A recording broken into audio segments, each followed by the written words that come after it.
In the realm of historical events, we can find examples like ancient Rome's Year of 4 Emperors and Francis' War of the 2 Peters.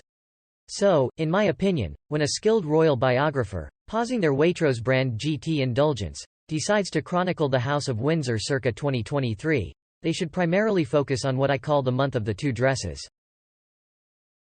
To comprehend the current state of affairs, as we witness King Charles and Queen Camilla blending archaic traditions with 18th-century cosplay for television audiences, we need not look further than the tale of these 2 remarkable gowns.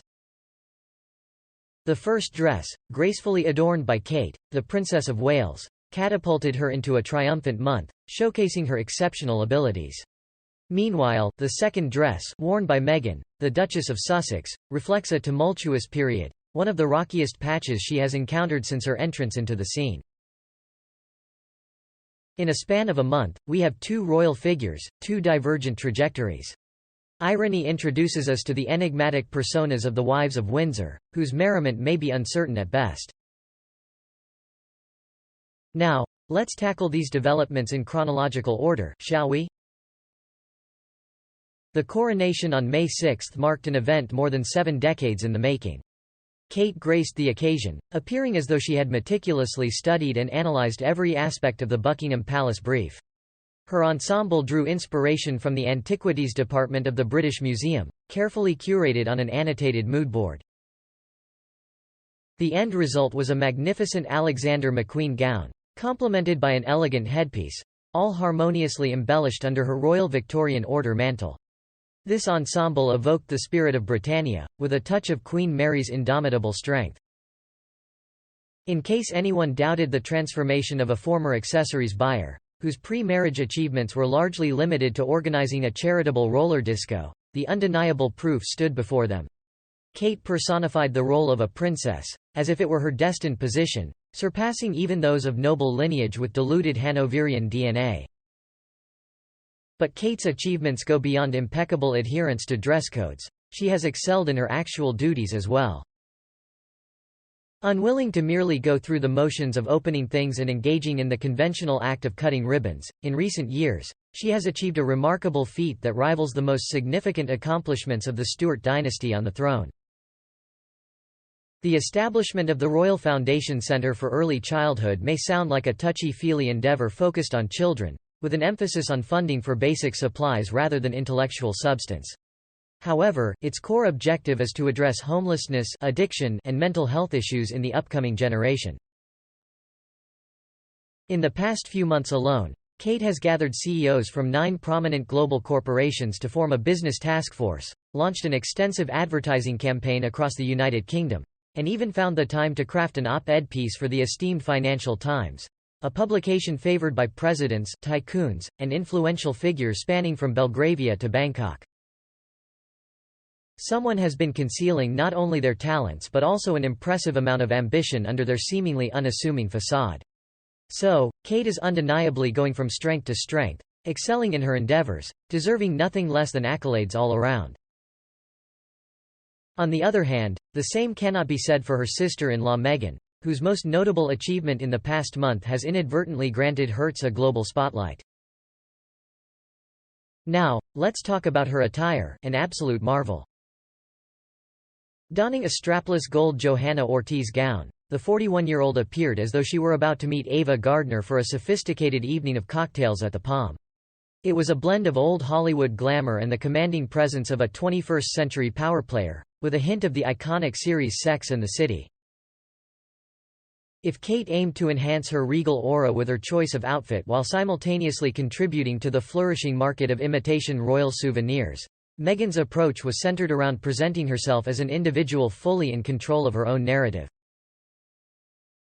All went smoothly until approximately 2 hours later when the Sussex party departed from the Ziegfeld Ballroom, only to find themselves engulfed in yet another whirlwind of sensational headlines.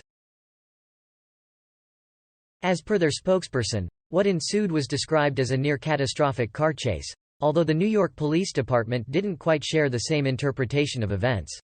In the week that followed, the UK press has produced more diagrams and maps illustrating the contentious journey through Manhattan than the cumulative coverage of 16 months of war in Ukraine. In a broader sense, it's becoming increasingly evident that things are not going smoothly within the Sussex camp. While their Netflix show made a significant impact and Harry's book sold like hotcakes, 6 months down the line, the Duke and Duchess are beginning to appear somewhat stale. The pressing and unanswered question surrounding them is, what more can they bring to the table for audiences, streaming platforms, and publishers now that they have exhausted their tales of palace-related anguish? Will people still be interested in what they have to say if they cease pointing fingers at the royal family or recounting the emotional wounds they endured when Prince and Princess of Wales neglected to invite them to split the cost of a Thai takeout? At present, the Duchess has not embarked on any new projects for Netflix or Spotify, and there hasn't been a resounding demand for her to write another children's book. Just recently, she signed with the prominent Hollywood agency, WME, but the exact trajectory they will chart for their sole-titled client's career remains uncertain. What is abundantly clear, based on polling in the United States, is that Meghan is struggling to make friends or sway public opinion, barely managing to crawl back into positive territory after being mired in negativity for a significant portion of the year. Just a little over 5 years have passed since Meghan and Harry exchanged vows. Despite her seemingly tireless work ethic, reminiscent of Princess Anne on an energy drink binge, Meghan now finds herself as a duchess without a defined role. Today, she is a polarizing figure, more renowned for her central role in the most significant royal dispute since Edward VIII abandoned the Duke of York and fled to France, rather than for her philanthropic endeavours or creative accomplishments. Who could have foreseen that in 2023, of the 2 daughters-in-law of the king, it would be Kate, formerly associated with conservative fashion choices, who would be hitting her stride and undertaking exciting and ambitious ventures. Meanwhile, Meghan's career appears to be floundering. The true tragedy in all of this lies in the fact that the public was deprived of witnessing the magnificent couture creation Meghan would have undoubtedly donned for the coronation. A gown that would likely be valued at the price of a midsize family car. I dare say it would have been the dress to end all dresses. Given what we now know about the bridesmaid dress controversy and the accompanying tears, it may have even sparked a catastrophic conflict between the 2 royal wives. Prada-clad showdown at sunrise, anyone? Kate and Meghan remind me of the typical co-workers you encounter in any workplace. Kate, often quiet and focused, diligently puts in the work while ignoring the surrounding noise. In due course, her strengths and contributions become recognized. Meghan, on the other hand, is the talkative coworker who lacks substance. She excels at schmoozing with higher-ups, employing the latest buzzwords and charming people with elaborate word salads. However, she falls short when it comes to delivering tangible results. Eventually, people see through the facade of smoke and mirrors. Thank you for watching today's video. To stay up to date with all my future videos, make sure to hit that subscribe button and turn on notifications.